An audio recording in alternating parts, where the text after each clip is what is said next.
S'il y a bien un meuble qui trahissait l'âge de cette pièce, c'était cette vieille commode. Pour être franc, elle avait connu des jours meilleurs. Le vernis était fatigué, les couleurs avaient perdu leur éclat et son style rappelait une époque où les téléviseurs avaient encore un gros dos. Pourtant, malgré son apparence, elle était toujours solide. Et c'est justement ce qui m'a convaincu de lui offrir une seconde vie, plutôt que de la remplacer. Comme souvent dans mes projets, je préfère transformer que jeter. La première étape a consisté à démonter les différents éléments, à nettoyer soigneusement chaque surface et à éliminer les anciennes finitions. Ensuite est venu le moment que je préfère, le ponçage. Bon, je dis que je préfère, mais après quelques heures couverts de poussière, je me demande toujours pourquoi je recommence. Une fois le bois préparé, j'ai voulu aller un peu plus loin qu'une simple couche de peinture. J'ai choisi d'utiliser une ancienne technique japonaise appelée shusugiban, également connue sous le nom de yakisugi. Le principe consiste à brûler légèrement la surface du bois afin de mieux le protéger contre le temps, l'humidité et les insectes, tout en révélant son veinage et en lui donnant une finition chaleureuse et authentique. Cette étape demande un peu de patience et beaucoup d'attention, mais le résultat en vaut vraiment la peine. Après avoir brossé le bois, appliqué une finition protectrice et mis en valeur ses nuances naturelles, la vieille commode commençait déjà à retrouver toute sa personnalité. Mais je ne voulais pas qu'elle soit seulement jolie, je voulais aussi qu'elle soit pratique. Plutôt que de la laisser reposer au sol, j'ai décidé de la suspendre directement au mur.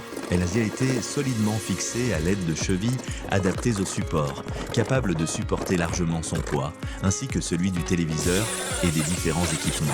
Résultat, le meuble paraît flotter, le nettoyage du sol devient beaucoup plus facile et la pièce gagne immédiatement en légèreté visuelle. Aujourd'hui, cette ancienne commode accueille le téléviseur, la chaîne hi-fi et plusieurs accessoires du quotidien.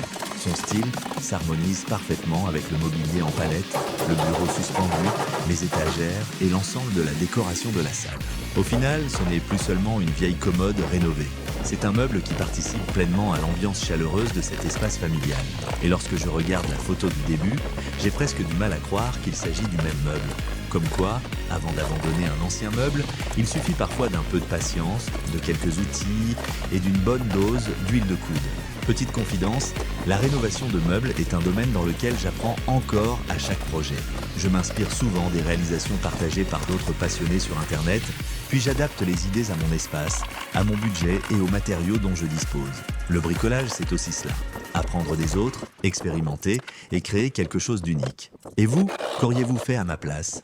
Auriez-vous conservé ce meuble ou préféré en fabriquer un nouveau? Si vous avez des conseils, des remarques, des idées d'amélioration ou des techniques que vous utilisez, partagez-les dans les commentaires.